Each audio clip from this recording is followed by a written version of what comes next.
Which characteristics of a good test measures what it is supposed to measure? Letter A, adequacy. Letter B, objectivity. Letter C, reliability. Or letter D, validity. And ang tumpak na choice po natin dito is letter D. That's validity, no?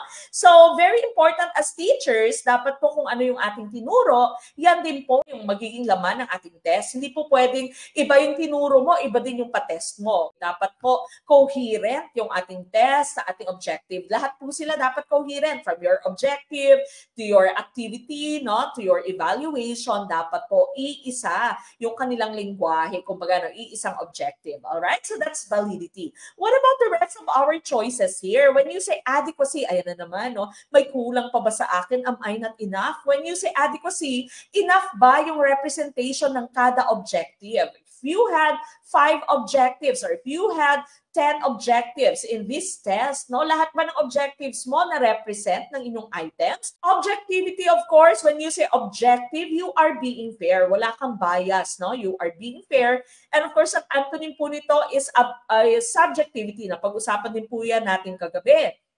Reliability, as we've mentioned a while ago sa ating pong item, consistency of scores.